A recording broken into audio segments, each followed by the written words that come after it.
Welcome to this explainer. Have you ever wondered how a period of absolute terrifying chaos can sometimes force human beings to create some of the most rigid, highly structured societies in history? Well, today, we're going to unpack exactly that. We are traveling back to medieval Europe to look at an era defined by violence and pure survival, and we'll see exactly how those brutal pressures birthed a system that controlled every single aspect of human life for centuries. Let's quickly map out our roadmap for today. We'll be hitting 5 key areas: Europe under attack, a new social order, the feudal pyramid, life on the manor, and finally, the reality for peasants. Kicking things off with Section 1, Europe under attack, specifically the invasions happening from 800 to 1000 CE. To understand why society changed so drastically, you have to imagine the sheer multi-front chaos Europe was dealing with at the time. It was a complete nightmare. You had the Vikings, or Norsemen, attacking from Scandinavia up north, violently pushing deep into inland rivers. Then, sweeping in from the east, you had the Magyars pushing through the Carpathian Mountains. And from the south? Islamic forces were constantly striking the Mediterranean and Atlantic coasts. There was quite literally nowhere to hide. Putting a terrifying human face to that geographic threat, you have the actual raiders who haunted the nightmares of everyday people. On one hand, you've got the Norsemen, using their famous longboats to strike fear into coastal villages and raid wealthy, undefended monasteries. On the other hand, you've got the Magyars. These were highly mobile Turkish nomads who didn't just raid for gold, they swept as far as Italy and western France specifically to capture local people and sell them into slavery. So here is the crucial takeaway. Kings and emperors completely failed to stop this. With central authorities utterly collapsing under these relentless attacks, desperate people realized pretty quickly that the king wasn't coming to save them. They had to turn to local leaders, guys who had the immediate, on-the-ground armed power to offer protection. Basically, survival became a strictly local game. Which leads us perfectly into Section 2, a new social order and the rise of feudalism. Before we dive deeper, we absolutely need to understand the primary currency of this era. It wasn't gold and it wasn't silver coins, it was a piece of land known as a fief. A lord, essentially a wealthy landowner, would grant this fief as a very specific, strategic type of payment. And on the receiving end of that land grant is the vassal. But listen, getting a fief was not some generous gift. It was a highly binding contract. Stepping into the role of a vassal came with massive, life-altering strings attached. This is the mutual life-or-death survival contract at the very heart of the entire feudal agreement. The lord hands over a fief and promises protection. In exchange, the vassal promises his absolute loyalty and, most importantly, agrees to provide military help in battle. It's a beautifully simple but incredibly effective system of trading land for defense. Moving right along to Section 3, the feudal pyramid, and how they went about structuring this new society. Think of society at this time as a strict, rigid hierarchy tracking the flow of power and resources from the top down.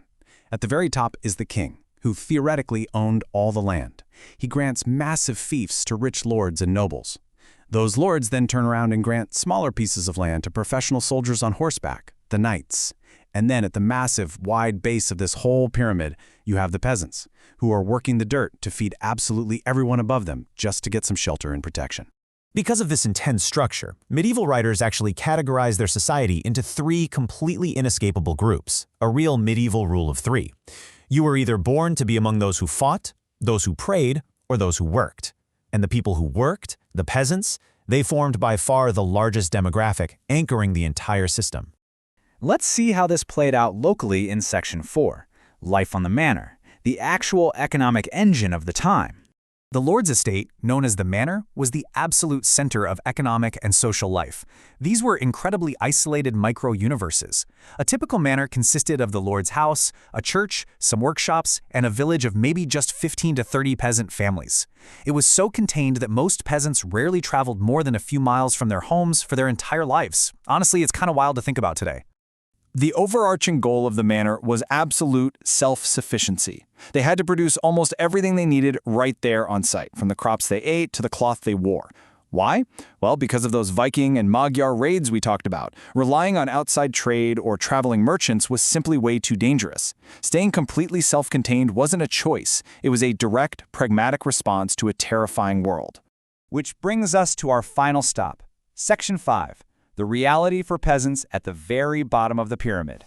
It's time to pull the rug out from any romantic ideas of castles and chivalry.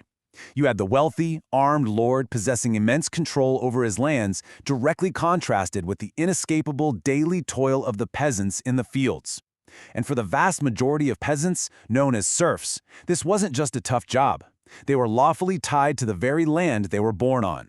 Now, they weren't slaves, meaning they couldn't be bought or sold, but they were absolutely 100% not free to leave. And the cost of the lord's protection? It was incredibly steep. Serfs were required to hand over a massive portion of their crops every single year, just for the right to farm the land. They had to pay a tax on all the grain they ground in the lord's mill. On top of the grinding, back-breaking physical labor, they survived on incredibly poor diets and huddled in freezing, 1- or 2-room cottages with literally nothing but straw mats for sleeping. And check out this heavy tax burden right off the top. Beyond what they owed the lord, an automatic 1/10 of a peasant family's already meager income was legally required to be given to the church. This was known as a tithe. Imagine barely having enough food to survive the winter, and mathematically knowing you had to surrender 10% of it immediately. It's just brutal. So all of this begs the ultimate question. Why didn't they just rebel?